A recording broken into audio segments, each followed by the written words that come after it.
Thank you. Respected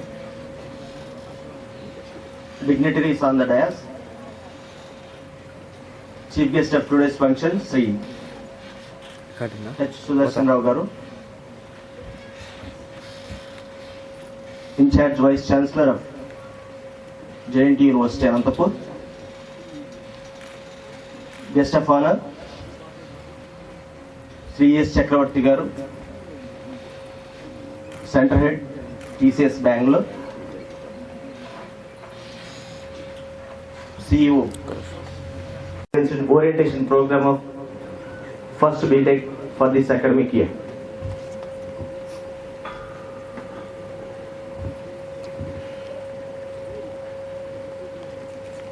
నిజంగానే ఈరోజు ఈ meeting especially for the last 7 years అనుకున్న దానికంటే చాలా మంచిగా పేరెంట్స్ అటెండ్ అయినారు. It's a very good thing actually, because orientation program అనేది ఇదేదో స్టూడెంట్స్ కోసం చేసేది కాదు. మన కాలేజీలో ఎప్పుడు కూడా ఓరియంటేషన్ ప్రోగ్రామ్ సండే పెట్టడానికి కారణం కూడా అదే. Let the parents come. Parents కూడా ఎందుకంటే తర్వాత పొద్దున 7కి వెళ్తే 7, కొంతమంది 6 కూడా వెళ్తుంటారు, ఏదో 8 పేరు చెప్పి. రాత్రి వచ్చేసరికి 8 అవుతుంది. కనీసం న్యూస్ పేపర్ చదివే అవకాశం కూడా స్టూడెంట్ లేకుండా పోయింది. అదే కాకుండా బయట ప్రపంచంతో సంబంధం లేకుండా నిజంగానే జైల్లో అయినా న్యూస్ పేపర్ ఇస్తారు, లేదా ఆడుకోవడానికి టైం ఇస్తారు, అన్నీ ఉంటాయి. కానీ ఈ రోజున్న ఇంటర్మీడియట్ ఎడ్యుకేషన్ సిస్టంలో ఇంటర్మీడియట్ అయిపోతూ ఉంది, ఇంజనీరింగ్ జాయిన్ అవుతున్నాను. సో ఈ 2 years జైల్ లైఫ్ అయిపోతూ ఉంది, ఫ్రీ బర్డ్ అయిపోతున్నా నేను. Let me enjoy after my intermediate అనే ఫీలింగ్ ప్రతి ఒక్కరిలో ఉంటా ఉంది. నిజంగానే ఆ ఏజ్లో ఆ ఫీలింగ్ రావడం very natural.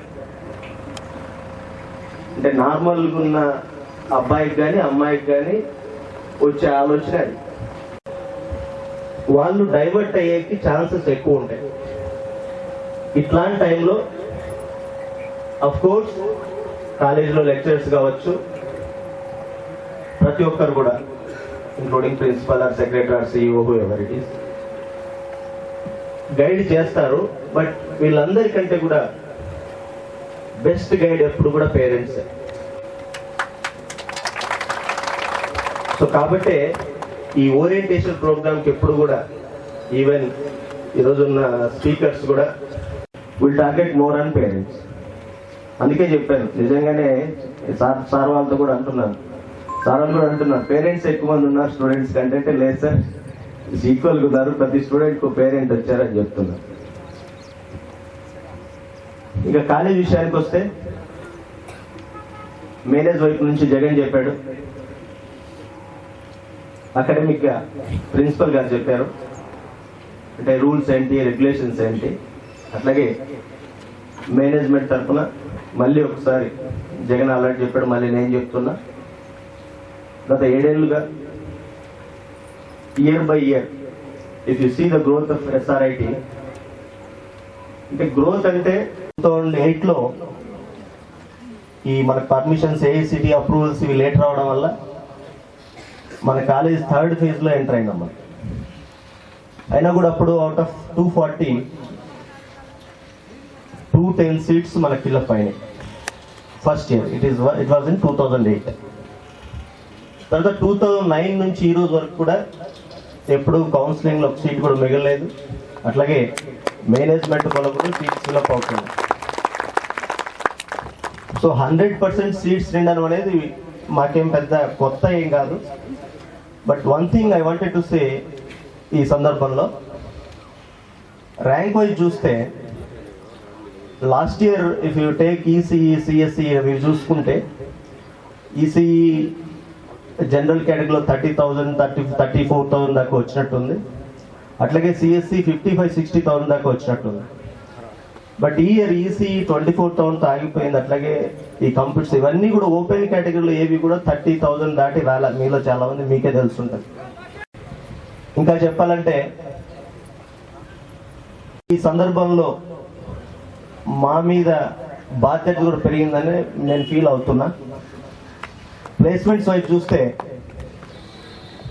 Last academic year అంటే ఇప్పుడు ఫైనల్ ఇయర్ బయటకు వెళ్ళిన వాళ్ళలో ఇయర్ మన టార్గెట్ కూడా 100 పెట్టుకుంటాం. Actually I think we reach 98 by today. So ఇంకో 2-3 ఎట్లాగో అవుతాయి. So once again I'm thankful to the all faculty members who involved in training and placement, especially TPO Banu and CEO Ranjit and CEO Jagan. These three who contributed maximum their efforts to get placements for students.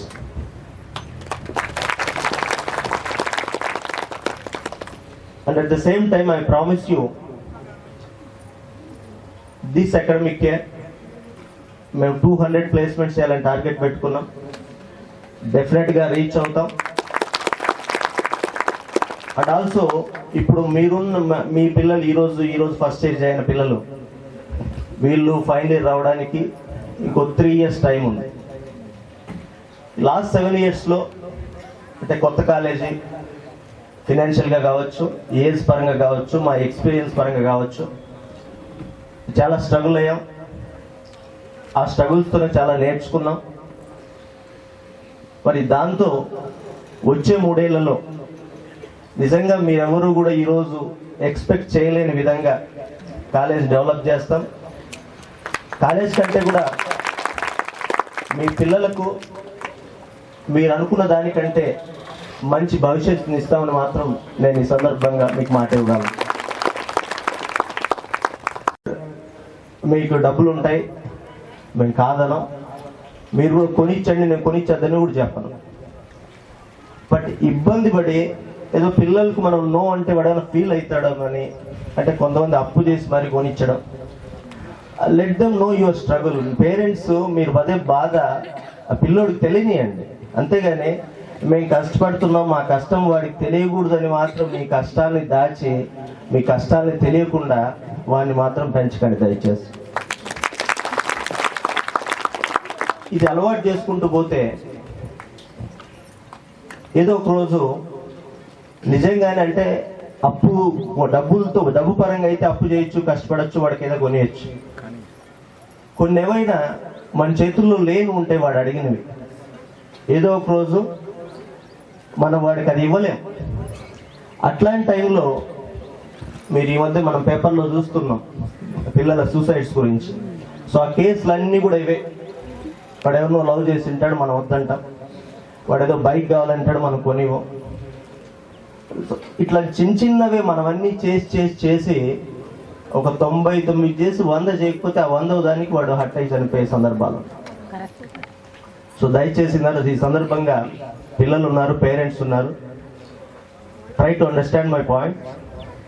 ఎక్కడ కూడా ఎవరిని మీరు పిల్లల్ని కొనిచ్చే ఆపద్దు. అట్లా కూడా నేనే దాన్ని అందుకే చెప్తున్నా, మీరు కొనివ్వగలిగితే కొనిచ్చండి. అవి ఎట్లా వాడాలి, ఎంతవరకు వాడాలి.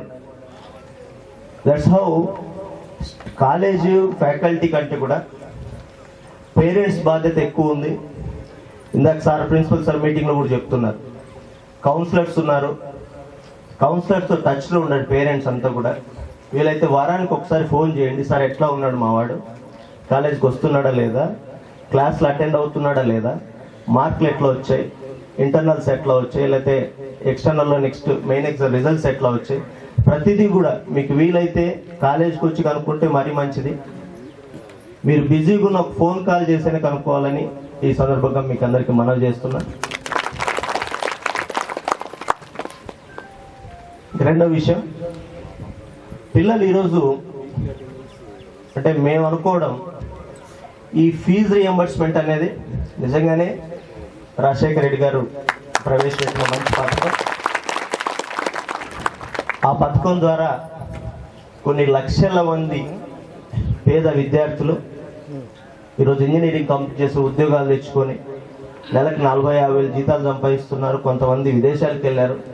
అంటే వాళ్ళు ఊహించనంత విధంగా ఆ కుటుంబాలు ఈరోజు స్థిరపడి. సో ఖచ్చితంగా ఆ ఫీజు రియంబర్స్మెంట్ పథకాన్ని మాత్రం ఖచ్చితంగా మెచ్చుకోవాల్సిందే. మరి ఇంకోవైపు చూస్తే ఫీజు రియంబర్స్మెంట్ స్టార్ట్ అయిన తర్వాత ఇంజనీరింగ్ ఎడ్యుకేషన్లో డ్రాప్అవుట్స్ ఎక్కువైపోయినాయి. ఈ డ్రాప్అవుట్స్ కారణాలు చూస్తుంటాం, మా దగ్గరకు వస్తుంటారు, ఈరోజు జాయిన్ అయినారు. సో ఫీజు రియంబర్స్మెంట్ కాబట్టి మీరు ఏం పే చేయాల్సిన అవసరం లేదు, ఏదో యూనివర్సిటీ ఫీజు ఇంకేమైనా బస్సు హాస్టల్ ఉంటే పే చేస్తే సరిపోదు. సో ఫ్రీ కదా అని జాయిన్ అయిపోవడము. ఒక 2-3 monthsలోనే వాళ్ళ కంక్లూజన్కి వస్తున్నారు, సార్ చాలా కష్టంగా ఉంది సార్, చదవలేకపోతున్నాం, అర్థం కాలేదు, మేము డిగ్రీ చదవాలనుకుంటున్నాం. అరే గవర్నమెంట్ నీకోసం 35,000 స్పెండ్ చేసింది ఆల్రెడీ, బికాజ్ నువ్వు అడ్మిషన్ తీసుకున్నావు కాబట్టి. అండ్ ఆల్సో కాలేజీలో నీకు సీట్ ఇచ్చింది కాబట్టి నువ్వు మధ్యలో పోయినా ఇంకో 3 ఏళ్ళు కాలేజ్ సీట్ పడుతుంది. దానివల్ల కాలేజ్కి 3 ఏళ్ళ ఫీజు అంటే 1,05,000 కాలేజ్ నష్టపోతుంది. నీ కెరీర్ కూడా 1 year, ఈ డబ్బుల కంటే కూడా టైం ఎంత ముఖ్యం మీకు అందరికీ తెలుసు. ఈ కెరీర్ కూడా పోతుంది. సింపుల్గా ఒక క్షణం ఆలోచన చేసి 3 నెలల్లోనో 6 నెలల్లోనో సంవత్సరంలోనో డిసైడ్ చేసే కోర్స్ ఏం కాదు ఇది. బీటెక్ కోర్స్ అనేది 4 years. ఇంటర్మీడియట్ నుంచి వచ్చింటారు చాలా మంది, తెలుగు మీడియం నుంచి వచ్చింటారు. నిజంగానే ఫస్ట్ 2-3 months కాకపోతే 6 months అయినా సరే కష్టంగానే అనిపించవచ్చు. కానీ ఆ కష్టాన్ని అధిగమించడానికి నువ్వేం ట్రై చేసావు? అసలు ఇంగ్లీష్ నేర్చుకోవడానికి ట్రై చేసావా? కాలేజీలో కాకపోతే మళ్ళీ ఈవినింగ్ వెళ్ళిన తర్వాత ఎక్కడైనా స్పోకెన్ ఇంగ్లీష్ క్లాస్ పోతున్నావా? సపరేట్గా గ్రామర్ బుక్స్ ఏమైనా చదువుతున్నావా? English grammar. ఈ ప్రయత్నాలు ఏం చేయకుండా ఒక డెసిషన్కి రాకండి దయచేసి. సపోర్ట్ కేసుకి పేరెంట్ కూడా వస్తున్నాడు వెనక, సార్ మా వాడు చదవలేకపోతున్నాడు సార్, ఇబ్బంది పడుతున్నాడు సార్, డిగ్రీ చేర్పిస్తాను సార్. 3 monthsలో మీరు డిసైడ్ అయిపోతే ఎట్లా? అట్లాగే బ్రాంచ్, ఇంకా సెకండ్ ఫేజ్ ఉంది కాబట్టి బ్రాంచ్ గురించి చెప్తున్నా. చాలా సందర్భాల్లో చాలా మీటింగ్లో చెప్తుంటా నేను, ఎప్పుడు బ్రాంచ్ కంటే కూడా కాలేజే ఇంపార్టెంట్ అని నేను చెప్తా. అది మీకు కూడా అర్థమయ్యేలా చెప్పాలంటే, సపోజ్ ఈరోజు SRITలో మెకానికల్ వచ్చింది లేదా EEE వచ్చింది అంటే జనరల్ ఏంటంటే CSR, ECR టాప్ బ్రాంచెస్, మిగతావన్నీ నెక్స్ట్ తక్కువ అని చెప్పాలని నెక్స్ట్ క్యాడర్ అనుకుంటుంటారు. ఇక్కడ SRITలో ECE వచ్చిన వాడికి JNT అనంతపూర్లో వస్తే, JNT అనంతపూర్లో కెమికల్ వచ్చింది అనుకోండి, మీరు కెమికల్ పోతారా SRITలో ECEకి వస్తారా? ఆబ్వియస్లీ JNTలో కెమికల్కి వెళ్తారు. ఎందుకు? JNT అనేది ఒక రెప్యూటెడ్ ఆర్గనైజేషన్, ఆల్మోస్ట్ 1947-48 నుంచి స్టార్ట్ అయింది. మంచి ప్రొఫెసర్స్ ఉంటారు, మంచి ఇన్ఫ్రాస్ట్రక్చర్ ఉంటుంది, ప్లేస్మెంట్స్ ఉంటాయి. సో అక్కడ బ్రాంచ్ చూడాల. అట్ ద సేమ్ టైం ఏ సందర్భంలో అయినా స్టూడెంట్కి ఎప్పుడు కూడా బ్రాంచ్ కంటే కూడా ఎక్కడ చదువుతున్నాం, ఎంత బాగా చదువుతున్నాం, మనం చదవడానికి తగ్గ ఎన్విరాన్మెంట్ అక్కడ ఉందా లేదా, మనల్ని గైడ్ చేయడానికి కావాల్సినంత ఉంది ఫ్యాకల్టీ ఉన్నారా లేదా, ప్లేస్మెంట్స్ అసిస్టెంట్స్ అంటే గైడెన్స్ ఉందా లేదా, ప్లేస్మెంట్స్ సపరేట్ ట్రైనింగ్ ఇస్తున్నారా లేదా. సో ఇవన్నీ చూసుకోవాలి తప్ప, తర్వాత చక్రవర్తి సార్ కూడా చెప్తారు, సార్ IT ఇండస్ట్రీ TCS నుంచే కాబట్టి వాళ్ళు ఫ్రెషర్స్ రిక్రూట్మెంట్లో ఎస్పెషల్లీ క్యాంపస్ ప్లేస్మెంట్స్లో ఎక్కడ కూడా బ్రాంచ్ ఎప్పుడు స్పెసిఫై చేయరు. 10th ఇంటర్ బీటెక్ 60% ఆర్ 65% ఉండాలా. ఇంటర్ బీటెక్ బ్రాంచ్తో సంబంధమే ఉండదు. కాబట్టి దయచేసి ఏదో మాకు ఆ బ్రాంచ్ రాలేదు, ఇది వచ్చుంటే బాగుండు అనేది కూడా మనసులో పెట్టుకోకుండా, ఏ బ్రాంచ్ వచ్చుంటే అదే బ్రాంచ్లో కంటిన్యూ అయ్యి ఇష్టపడి కష్టపడి చదవండి. ఖచ్చితంగా ఫలితం ఉంటుంది. I promise you.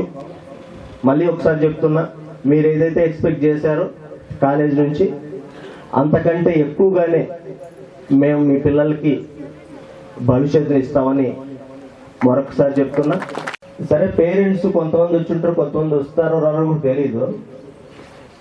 Let them taste the canteen food, తినేయండి హాస్టల్ ఫుడ్ అని చెప్పి బయట నుంచి ఏమీ తెప్పించకండి. మన హాస్టల్లో మీ కిచెన్లో మీరు ఏం కాలేజ్ వైపు నుంచి ఉండదు. మీరు కట్టే ప్రతి రూపాయికి ఒక వాల్యూ ఉంటుంది. ఇక్కడ ఎవ్వరు కూడా దేని గురించి ఆలోచించాల్సిన విషయం కానీ భయపడాల్సిన గోల్ రీచ్ అవ్వాలి. సో ఈ 4 yearsలో మరొకసారి చెప్తున్నా, దయచేసి కష్టపడి చదవండి, మంచి భవిష్యత్తు ఉంది. మరి మీకంటే కూడా మేము ఎక్కువ కష్టపడతాం మీకు మంచి భవిష్యత్తు ఇవ్వడానికని ఈ సందర్భంగా తెలియజేస్తూ సెలవు. Thank you, sir.